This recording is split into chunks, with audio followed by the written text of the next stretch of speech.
무한도전을 만든 김태호 PD라는 분이 있습니다. 대한민국의 최고의 예능 PD라고도 불리기도 합니다.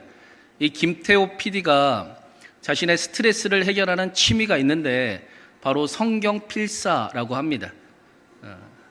하루에 1시간은 꼭 같은 교회를 다닌 그 교인들과 함께 시편을 필사를 하고 있습니다.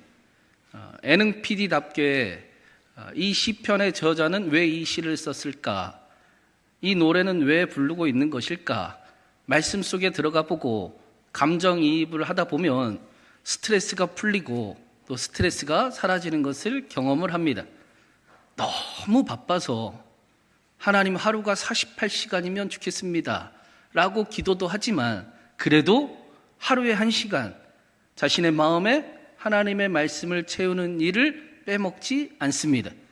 자신의 삶과 자신의 마음을 지키는 일이 그 일임을 알고 있기 때문입니다. 사도 바울 역시 우리에게 너희 마음에 이 마음을 품으라 곧 그리스도 예수의 마음이니 라고 말씀을 했습니다.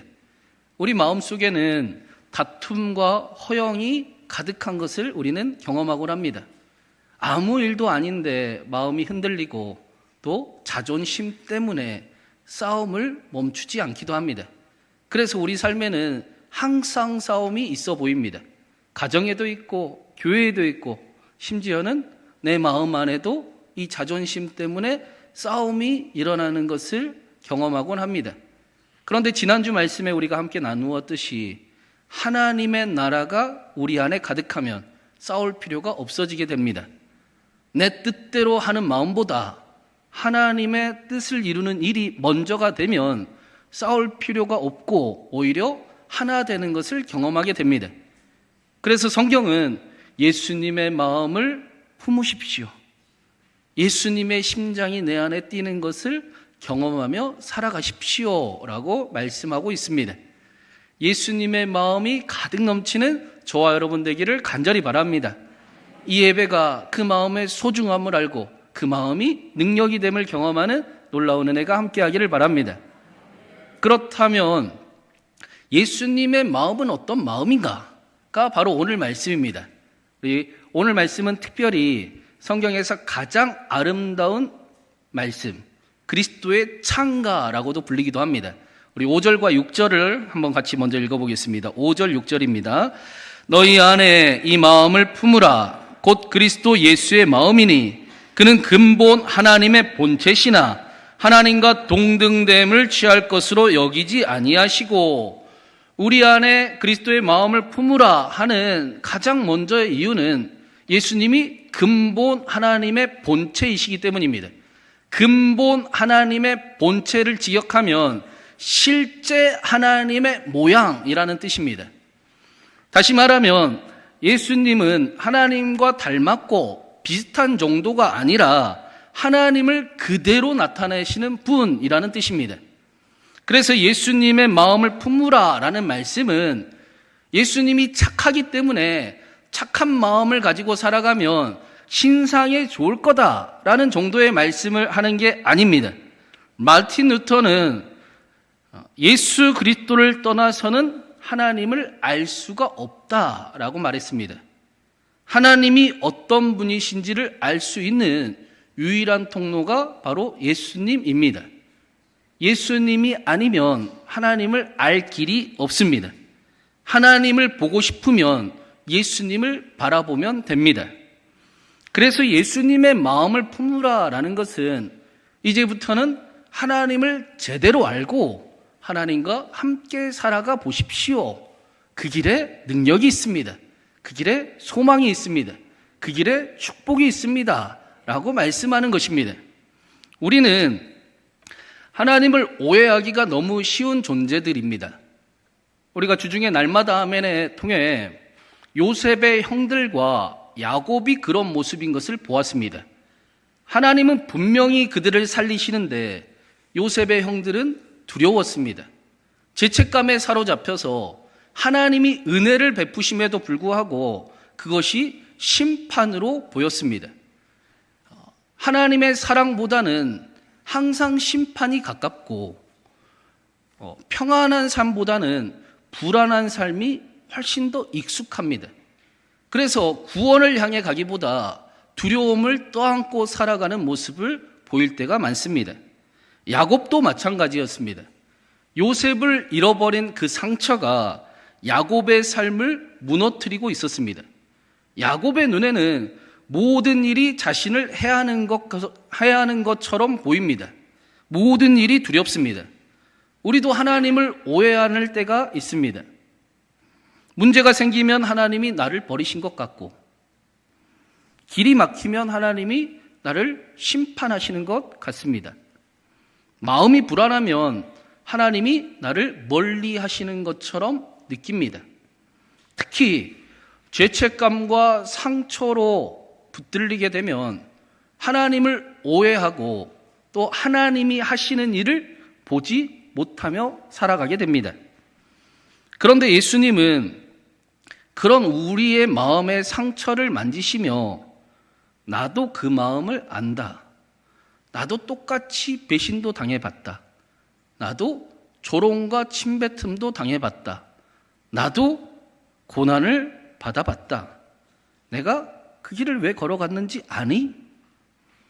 우리의 숨겨진 그 죄악과 연약함을 바라보시며 그래도 나는 괜찮아.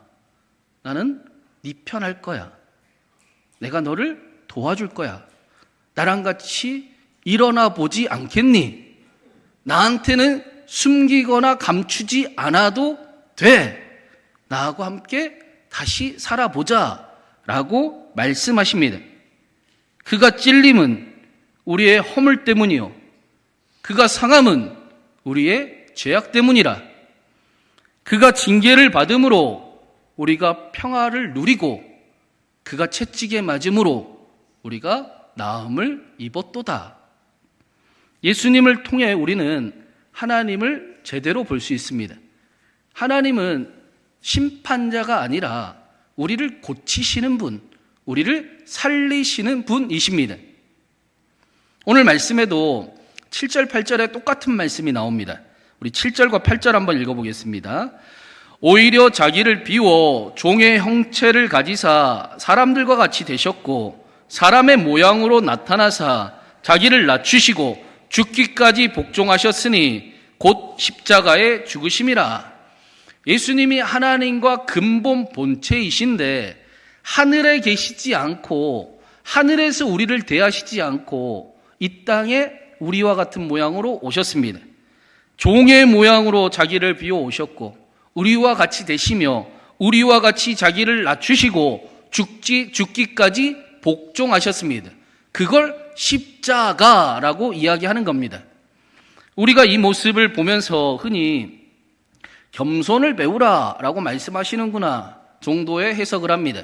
그런데 오늘 이 말씀은 겸손을 배우라 정도가 아니라 하나님이 우리를 어떻게 대하셨는지를 보라라고 하는 말씀입니다.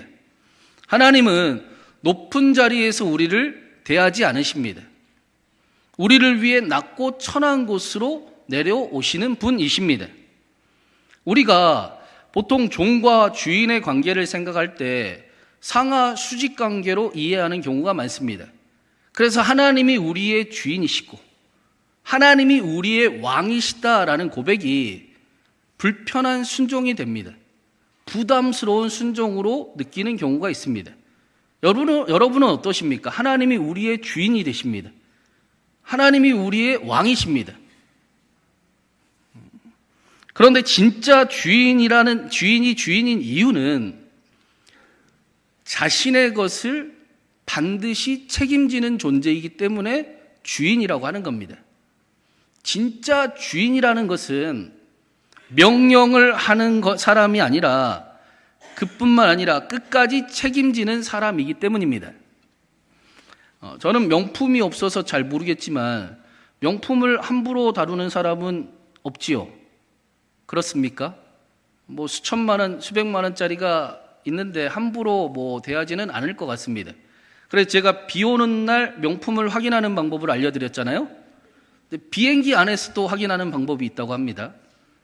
발밑에 가방을 내려놓으면 그건 명품이 아니래요. 근데 승무원하고 싸우면서도 품에 꼭 안고 있으면 위험해요, 올리세요, 내리세요 해도 꼭 안고 있으면 그거는 명품이 틀림없다고 합니다.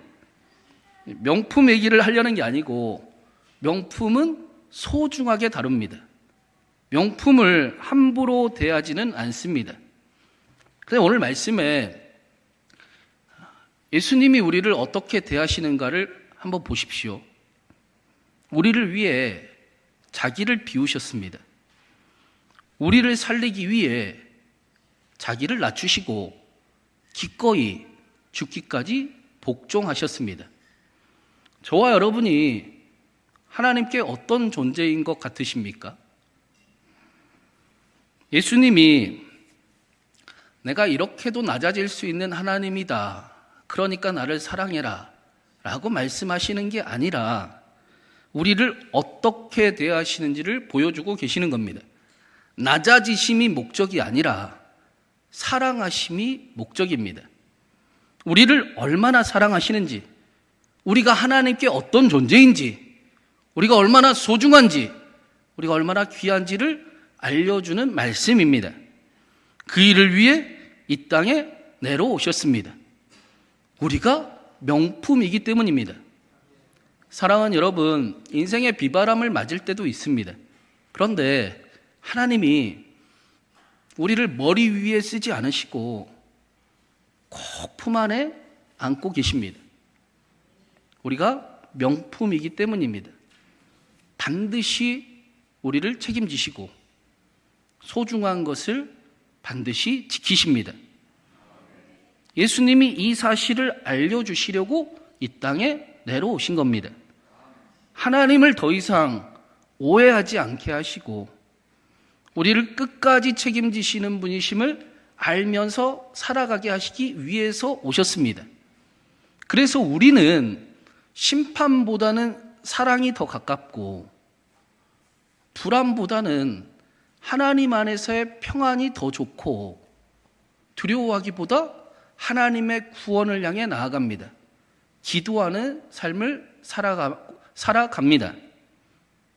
뿐만 아니라 오늘 말씀에는 예수님이 우리를 어떻게 책임지시는지도 나옵니다. 7절에 보니까 사람들과 같이 되셨다라고 말씀합니다. 우리와 똑같이 배신도 당해보시고 똑같이 조롱도 당해보시고 똑같이 버림도 받아보시고 똑같이 실패도 경험해 보셨습니다. 히브리서는 이 일을 그가 시험을 받아 고난을 당하셨은즉 시험 받은 자들을 능히 도우실 수 있느니라. 예수님은 너는 왜 그러냐 라고 하시는 분이 아니라 내가 그 마음을 안다, 나도 겪어봤다, 근데 내가 너를 돕기를 원한다 라고 하시는 분이십니다. 큰 병에 걸려본 사람이 아픈 사람의 마음을 이해하고 어려움을 당해본 사람이 힘든 사람을 위로할 수 있는 것처럼 예수님의 모습이 딱 그렇습니다. 예수님이 나도 당해봤는데 야 힘들더라, 어떻게 참고 있니? 야 매우 아프던데, 고통스럽던데, 근데 내가 그 마음 안다, 내가 그 길 왜 걸어갔는지 너도 알고 있지? 내가 너를 도울 거야, 내가 너를 구원하려고 도우려고 그 길을 갔다, 그게 십자가다라고 말씀하시는 겁니다. 예수님이 우리를 얼마나 돕고 책임지기를 원하시는지 우리와 같은 모양으로 몸소 우리와 같은 일을 겪으셨습니다. 하나님이 저와 여러분을 향해 진심이십니다. 정말로 돕기를 원하시고 정말로 일으키기를 원하시고 정말로 복되게 살아가기를 원하시고 정말로 사랑하기를 원하십니다. 할 수만 있다면 생명을 바쳐서라도 내가 너는 사랑한다, 너는 사랑받는 사람이다 라고 알기를 원하십니다. 성경은 그 예수님이 멀리서 저 하늘 위에서 도우시는 분이 아니라 기꺼이 낮아지셔서 우리 옆에서 도우시는 분이시라고 말씀합니다. 그게 십자가입니다. 그런데 중요한 것은 이게 끝이 아니다라는 것입니다. 하나님은 내가 너를 사랑해 하고 말로만 하시는 분이 아니십니다. 하나님께서 오늘 말씀해 보니까 가장 낮아지신 예수님을 가장 높이셨습니다. 우리가 보기에는 십자가가 끝인 것처럼 보입니다. 실패처럼 보입니다. 패배한 것처럼 보입니다. 그런데 하나님은 그렇게 말씀하지 않으십니다. 우리 마지막으로 9절부터 11절까지 한번 읽어보겠습니다. 이러므로 하나님이 그를 지극히 높여 모든 이름 위에 뛰어난 이름을 주사 하늘에 있는 자들과 땅에 있는 자들과 땅 아래에 있는 자들로 모든 무릎을 예수의 이름에 꿇게 하시고 모든 입으로 예수 그리스도를 주라 시인하여 하나님 아버지께 영광을 돌리게 하셨느니라. 이러므로 하나님이 그를 지극히 높이셨습니다. 얼핏 들으면 예수님의 낮아지심을 하나님이 결국에 보상해 주셨네 라는 말씀으로 들립니다. 그런데 이렇게 이해를 하면 신앙이 골치가 아파집니다.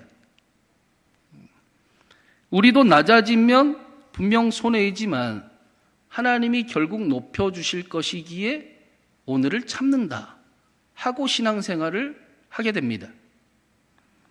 어떤 보상을 위해 낮아짐을 선택하는 신앙생활을 하게 됩니다. 그런데 하나님이 높이셨다는, 정확히는 십자가가 맞다라고 선언하시는 겁니다. 하나님은 낮아짐이 높아짐이다라고 말씀하십니다. 하나님이 보시기에 십자가는 실패가 아닙니다. 사랑은 지는 게 아닙니다. 성경은 예수님의 낮아짐을 결국 보상해 줄 테니까 잠시 견뎌라, 참아라 라는 정도의 말씀을 전하는 것이 아닙니다. 예수님의 낮아지심을 하나님이 지극히 높이셨습니다. 낮아짐이 패배가 아니라 하나님의 방식이라는 사실을 선포하십니다. 예수님의 십자가가 옳습니다. 왜 하나님은 십자가가 옳다고 말씀하시는가? 11절 말씀에 보니까 십자가를 통해 모든 입으로 예수 그리스도를 주로 시인하게 하셨기 때문입니다. 우리는 십자가에서 하나님의 사랑을 보게 되었습니다. 우리는 십자가를 통해 예수님이 우리의 주인이라는 사실을, 다시 말하면 하나님이 반드시 책임지시는 존재라는 것을 깨닫게 되었습니다. 그래서 우리는 예수님의 십자가가 우리의 승리가 됨을 고백하곤 합니다.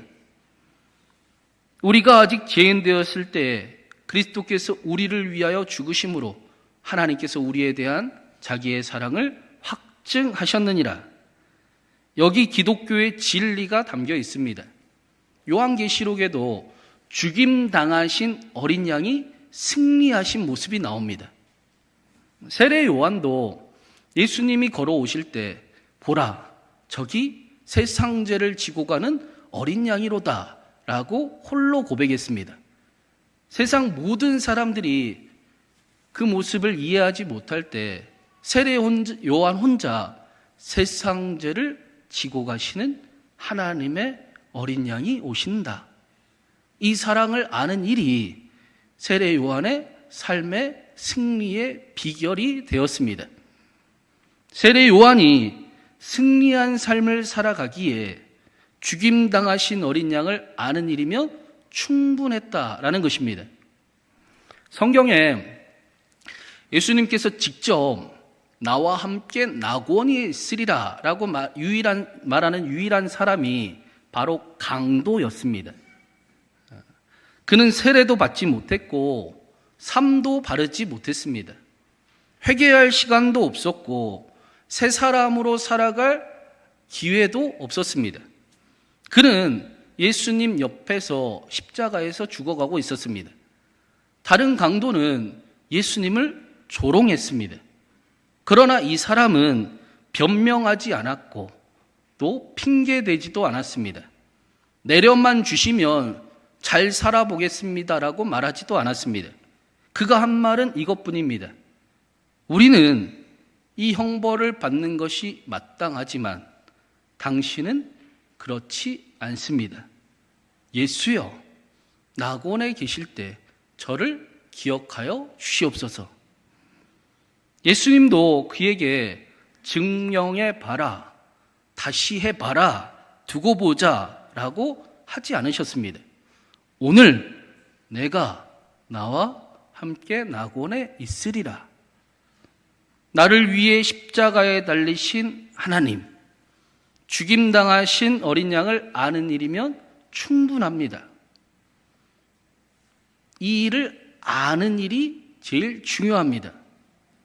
그분이 이기셨습니다. 십자가를 아는 것이 구원입니다. 십자가를 붙든 사람에게 하나님은 늦었다라고 말하지 않습니다. 충분합니다. 그게 승리의 길입니다. 우리는 살면서 때때로 내 인생이 실패한 것처럼 느껴지는 때가 있습니다.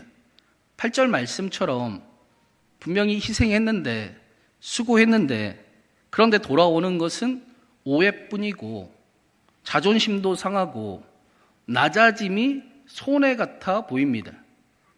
내가 이렇게 참고 손해를 보며 살아갔는데 결국 이러려고 살았나? 이게 끝인가? 라는 절망이 찾아올 때도 있습니다. 그런데 하나님은 아니, 그게 끝이 아니다. 네가 가는 길이 지는 길이 아니고 이기는 길이다. 내가 안다. 내가 책임진다. 내가 높인다. 라고 말씀하십니다. 사랑하는 여러분, 십자가는 실패처럼 보였지만 하나님이 영광으로 바꾸셨습니다. 우리가 가는 길은 지는 길이 아니고 이기는 길이 맞습니다. 우리는 하나님의 보물이 틀림없습니다. 하나님의 품 안에서 오늘도 하나님은 우리를 싸매시고 고치시고 책임지십니다. 그리고 하나님의 영광을 나타내실 것입니다. 예수님이라면 어떻게 하실까? 그 짧은 질문을 가지고 하나님의 나라를 이루어 나아가는 저와 여러분이 되기를 간절히 바랍니다. 그래서 우리의 가정에, 우리의 교회에, 우리의 삶의 자리에 하나님의 영광이 가득하고 하나님의 나라가 가득 넘쳐나기를 주님의 이름으로 축원합니다.